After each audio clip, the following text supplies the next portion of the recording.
It's me again. I thought I'd take some time this morning to share 4 more titles of the Great Stone Face nominees with you, and I'm going to start with this one, Oddmeyer, Book 1, The Changeling. Magic is fading from the wildwood. To renew it, goblins must perform an ancient ritual involving the rarest of their kind, a newborn changeling. But when the night arrives to trade a human baby for a goblin one, something goes terribly wrong. After laying the changeling in a human infant's crib, the goblin Cull is briefly distracted. By the time he turns back, the changeling has already perfectly mimicked the human child. Too perfectly. Cull cannot tell them apart. In his panic to return to his own world, he leaves both babies behind. Fast forward several years, and the babies, Tin and Cole, having been raised as twins, are now 13 years old. They receive a mysterious message telling them that the changeling child must return to the wildwood or risk destroying the very fabric of the magical universe. The trouble is, no one, not even the twins themselves, knows which of them is human and which one is the goblin changeling. Thus begins their quest to discover the truth of their origins and to confront the powers that have set this situation in motion. They will encounter many dangers, meet new friends, and make some enemies, but all the while they are racing toward the moment when they each must decide where their loyalties lie, to the world of humans, the world of magic, or to each other.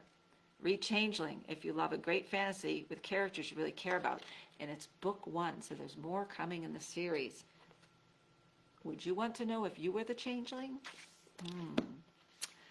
Next book up is Shadow School, Archimancy by J.A. White. This is also book 1 of a series. Why would anyone want to move to New Hampshire? 11-year-old Cordelia Lou doesn't get it. Leaving behind her California home and friends, she must adjust to life East Coast style. Enrolled in the Elijah Z. Shadow Middle School, Cordelia learns to make sense of the strangeness of a school housed in an enormous mansion. After-school activities are almost non-existent, and with darkness falls the silence of student activity. The school, named after an eccentric architect who perished in a mysterious house fire in 1929, has many secrets. Hidden passageways, abandoned halls, tormented spirits, and ghosts are just a few that Cordelia realizes. Who else knows about them? Cordelia forges a friendship with Benji and Agnes. Together they befriend the ghosts and lost souls in their quest to help the spirits move on. The danger escalates, however, as the children are challenged by a tantrum-throwing poltergeist. The trio rely on each other when an overnight rescue attempt puts their lives at risk. This story is filled with mystery, suspense, friendship, and loyalty. You will not want to miss a day of this school. Shadow School, Archimancy, another good title.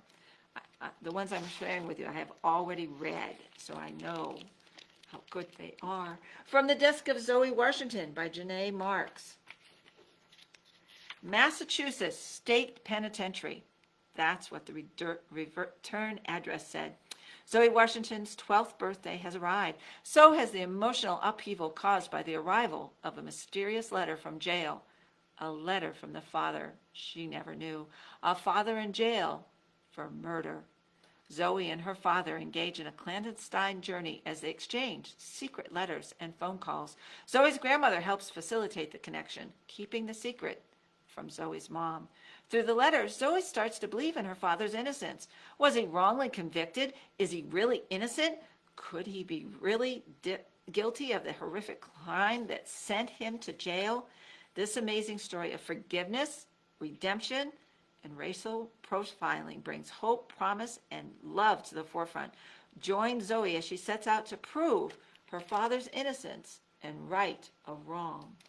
This is an excellent story. I enjoyed it immensely.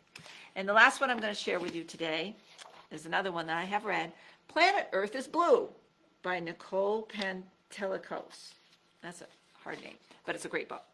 How can Nova explain what happens when the world around her is imploding?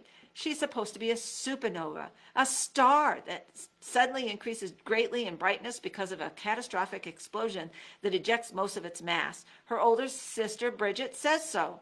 Bridget also says Nova is a thinker, not a talker. 12-year-old Nova is nonverbal and struggles to be understood. She and Bridget have been shuffled around in the foster care system for years. Nova's world explodes and implodes, however, after being separated from Bridget.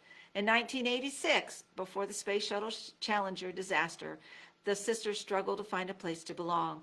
Through chapters that alternate with letters from Nova to Bridget, readers start to gather the debris and piece together the story from Nova's perspective. As Nova's brightness shines through the explosion and the implosion of her world, the debris settles. What will Nova discover when the dust clears? So we have 2 books that are nominees that take place in New Hampshire.